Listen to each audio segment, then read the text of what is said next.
नमस्कार दोस्तों, स्वागत है आपका मेरे इस चैनल में। दोस्तों मैं आज आपके लिए एक बहुत ही इंटरेस्टिंग वीडियो लेके आया हूं जो कि बेस्ड है क्रिप्टो करेंसी पे। जैसा कि मेरे कुछ दोस्तों ने और कई सारे दर्शकों ने बोला था कि आप कुछ बिटकॉइन या क्रिप्टो करेंसी के ऊपर कुछ बनाइए। आज के दिन पे जो बिटकॉइन की वैल्यू है वो 31,000 रुपये डॉलर पहुँच चुकी है। तो आप में से बहुत लोगों का मन होगा कि क्रिप्टो करेंसी पे कैसे इन्वेस्ट करें, क्या क्रिप्टो करेंसी सेफ़ है, क्या हम इसमें इन्वेस्ट कर सकते हैं और क्या ये इंडिया में लीगल है।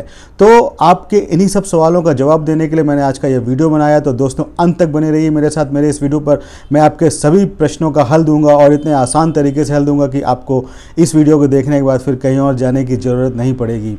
तो नमस्कार दोस्तों, स्वागत है आपका मेरे इस चैनल पर। मेरा नाम है राहुल।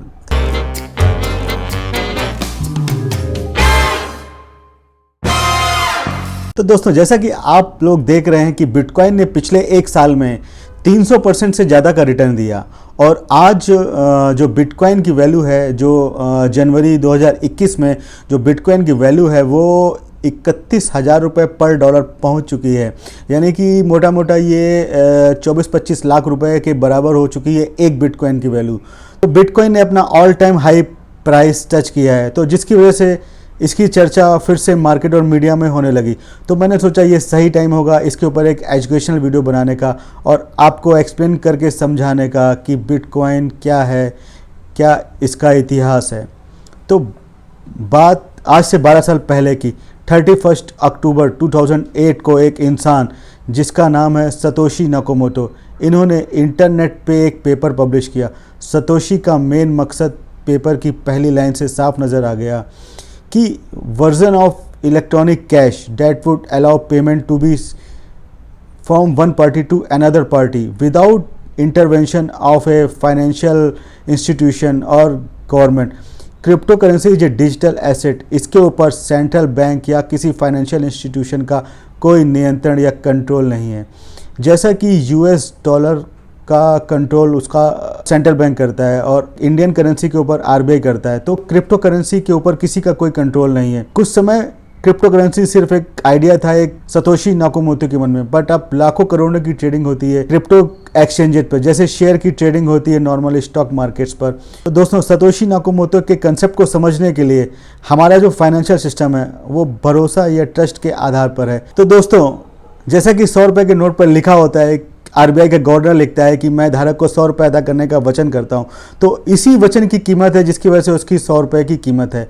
तो अब जैसा कि आप सभी जानते हैं सेकेंड वर्ल्ड वॉर के बाद अमेरिका दुनिया की सबसे पावरफुल कंट्री बन गया।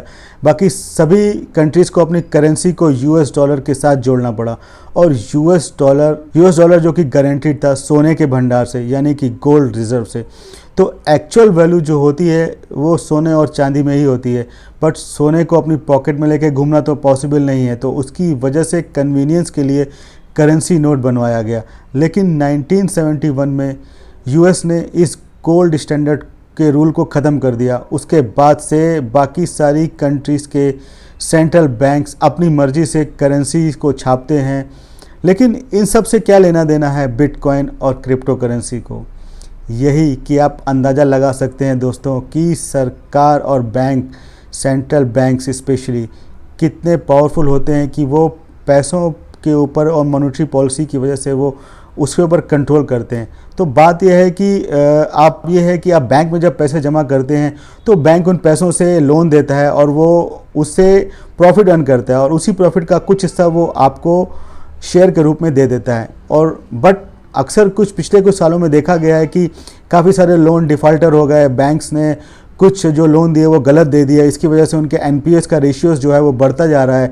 तो लोगों का बैंक्स के ऊपर भरोसा ख़त्म होता जा रहा है और उनको लगता है कि बैंक बिना चेक किए लोन दे रहे हैं और उसकी वजह से उनका पैसा जो है वो सिक्योर नहीं है, रिस्क है।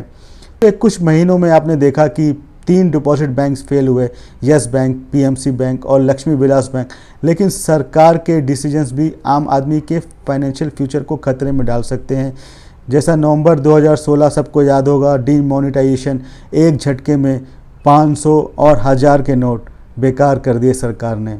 भारत की टोटल 86% करेंसी को अनयूजेबल हो गई। जो लोग बिटकॉइन और क्रिप्टो करेंसी के फेवर में हैं, एक बड़ा रीज़न इसके पीछे यही है कि वो नहीं चाहते कि सरकार और सेंट्रल बैंक के पास इतना ज़्यादा कंट्रोल उनकी करेंसी को लेकर हो। अब समझ में आया कि सतोशी नकामोटो का क्या ओरिजिनल आइडिया था, क्या विज़न था।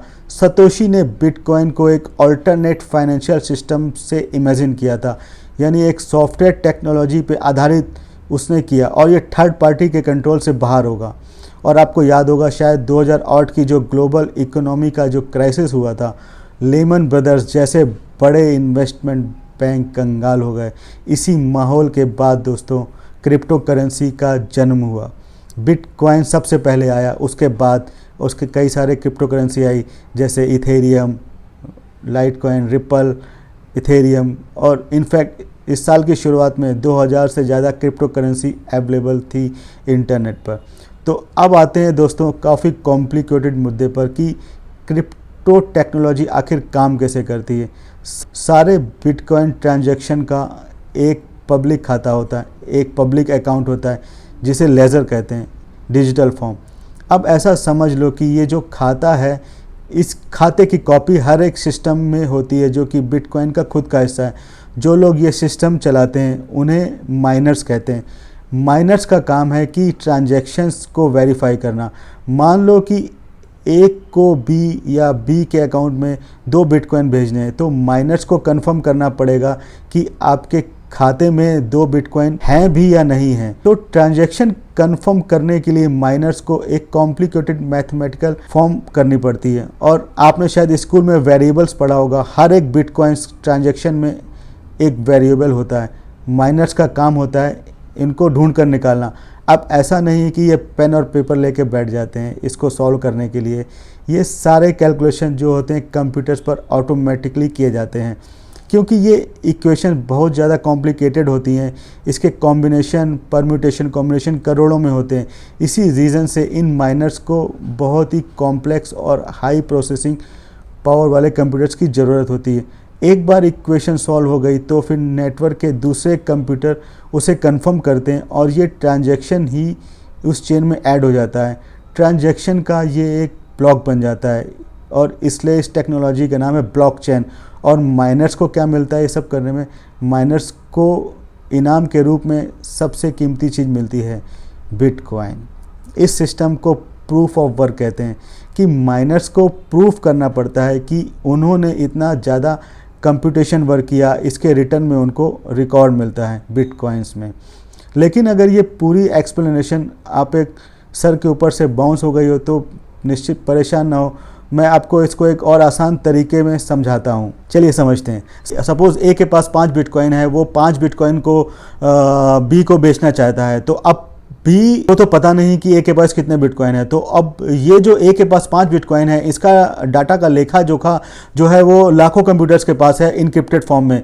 तो यही जो डेटा का लेखा जोखा है वो लाखों कंप्यूटर के पास होने की वजह से अगर ए कुछ खाते में हेर फेर करना भी चाहेगा कि मैं कुछ खाते में हेर फेर कर लूँ, इन खातों को मैं दिखा दूँ कि मेरे पास 10 क्रिप्टो करेंसी हैं जबकि उसके पास एक्चुअल में कितनी है 5, तो वो अगर कुछ खातों में हेर फेर करना चाहेगा तो वो नहीं कर सकता। वो कितने कंप्यूटर हैक करेगा? 5 कंप्यूटर हैक करेगा, 10 कंप्यूटर हैक करेगा।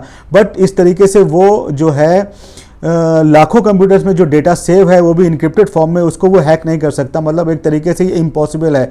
तो जैसे ही ए के पास जो 5 बिटकॉइन है बट वो 10 बिटकॉइन अगर बेचने जाएगा बी को, तो वो जैसे ही वो उस डील को फाइनलाइज करने की तरफ बढ़ेगा, वैसे ही जो माइनर्स हैं वो उसके जो डील है उसको फेल कर देंगे। वो बोल देंगे कि ए के पास तो 5 बिटकॉइन है नहीं। तो इस तरीके से वो ट्रांजैक्शन फेल हो जाएगा।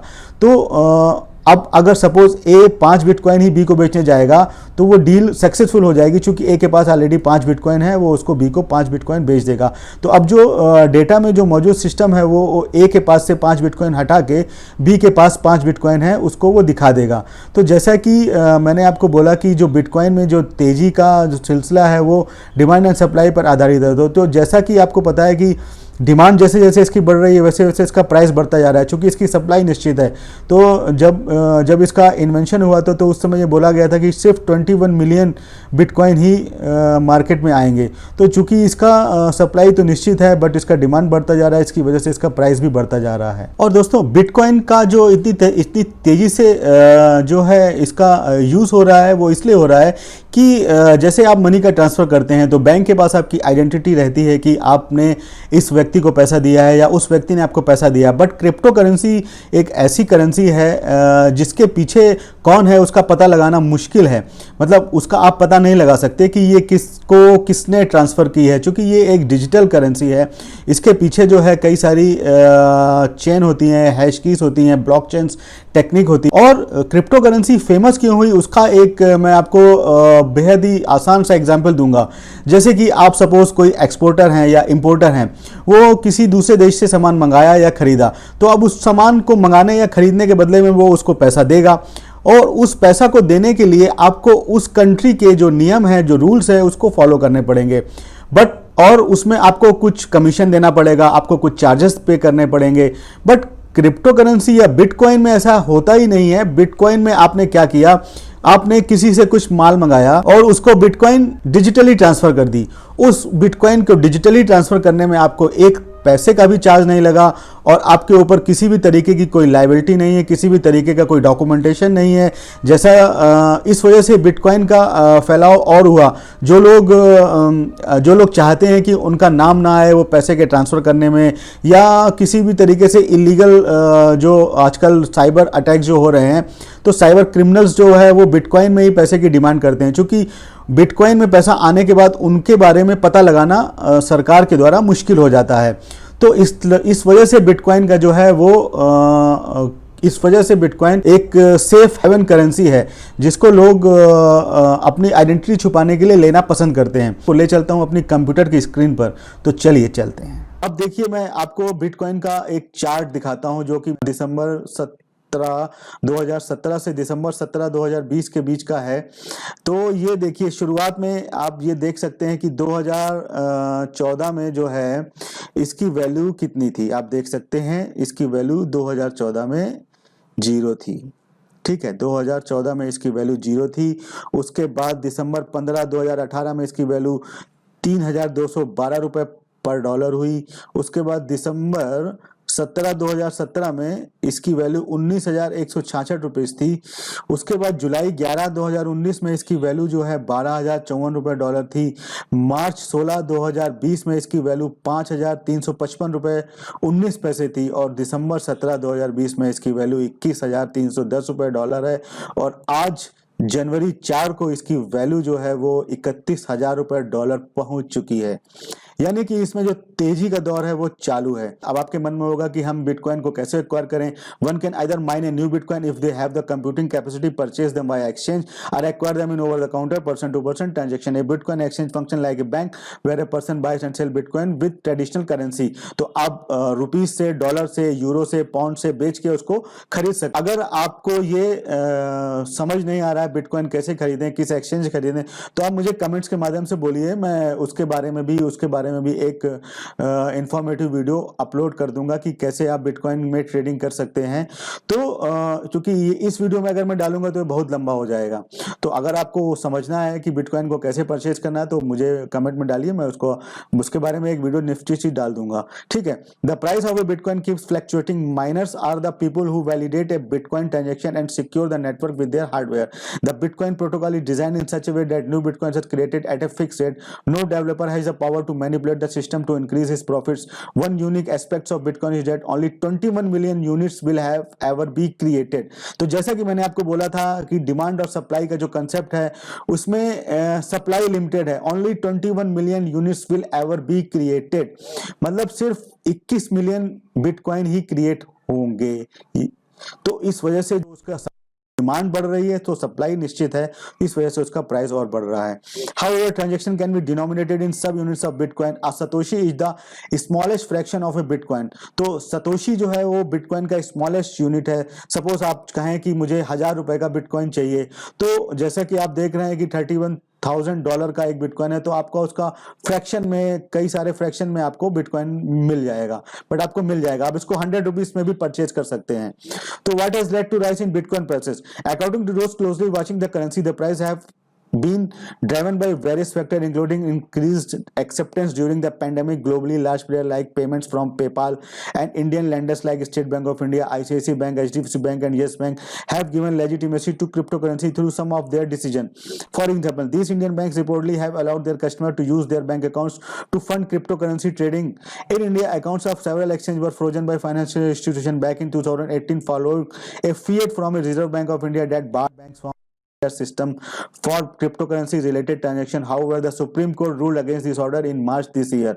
तो 2018 में जो आरबीआई ने बैन लगाया था क्रिप्टो करेंसी के ऊपर, उसको सुप्रीम कोर्ट ने उसको ओवर रूल कर दिया है इस साल मार्च में. So the biggest factor in the recent rise of Bitcoin prices has been the fact that some pension funds and insurance funds took permission to park a small part of their portfolio in Bitcoin. Once that happened, the availability and issue leading to the spike in prices, said Satvik Vishnath, co-founder and CEO of Bitcoin exchange Anucoin. Vishwanath, however, feels that there would be a correction in the price when people see a bubble around the prices, but we don't know at what level that would happen. तो जो उसके founder हैं वो भी बोल रहे हैं कि किस लेवल पे वो करेक्शन आएगा वो उनको भी नहीं पता है, बट करेक्शन आएगा जरूर. बट अभी तो इसमें चढ़ाव का दौर चालू है. तो what investment opportunity does bitcoin present? अब आपके मन में सबसे बड़ा विचार यही होगा.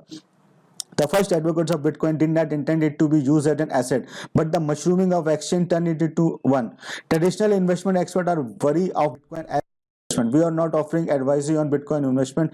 I did not see any underlying fundamental that drives its price, and I think it's most driven by supply and demand and on technical factor, and hence we are not offering our advice. It is an alternative currency which is digital in form, and one has to be careful while going for it, said Surya Bhatia, founder of Delhi-based financial service and investment advisory firm Asset Manager. तो सूर्य भाटिया बोल रहे हैं कि हम इसमें आपको trade करने के लिए सलाह नहीं देते, इसमें बहुत ज्यादा रिस्क है. तो इस तरीके से लोगों का उसके बारे में राय है. It is important to note that the price of bitcoin fell sharply from over $18,000 in December 2017 to around 3200 in December 2018. मतलब दिसंबर 2017 में जो इसकी वैल्यू $18,000 थी, वो दिसंबर 2018 में $3200 पहुंच गई थी. तो उसमें बहुत सारे लोगों का जो गाड़ी कमाई से पैसा उन्होंने इन्वेस्ट किया था अपना, वो डूब भी गया था. तो it then went up over 10,000 in July 2019, then fell to around 5,500 in March 2020.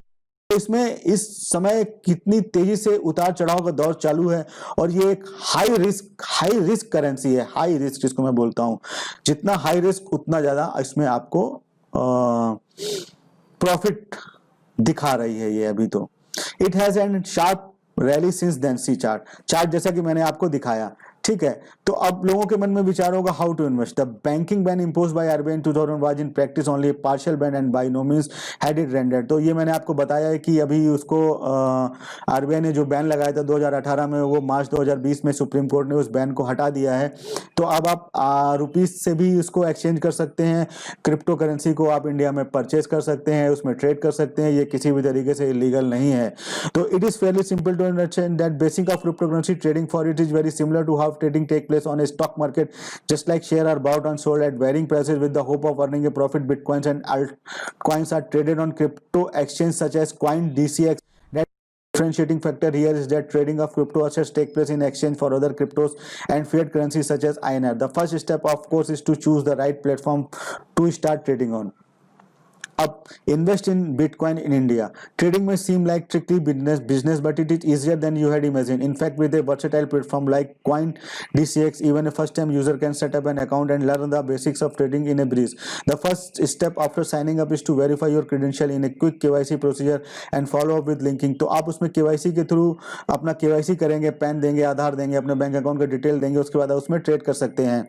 It is important to under. तो ट्रेड करने से पहले मैं आपको कहना चाहूँगा, आप उसकी जो क्रिप्टो करेंसी के बारे में है वो जानिए, उसकी हिस्ट्री देखिए, और उसमें कब आपको इन्वेस्ट करना है. जैसे कि अभी बहुत पीक पे इस समय इन्वेस्ट करना सही नहीं है, जब वो थोड़ा डाउन होगा तब आप उसमें इन्वेस्ट करिए, जिससे कि आप उसमें कुछ प्रॉफिट कर सकें.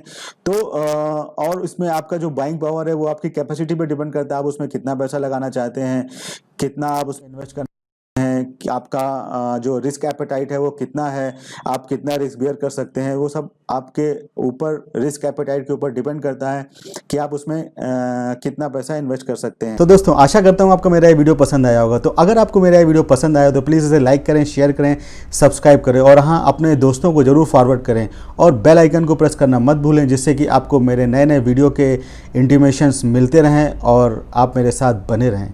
तो धन्यवाद दोस्तों।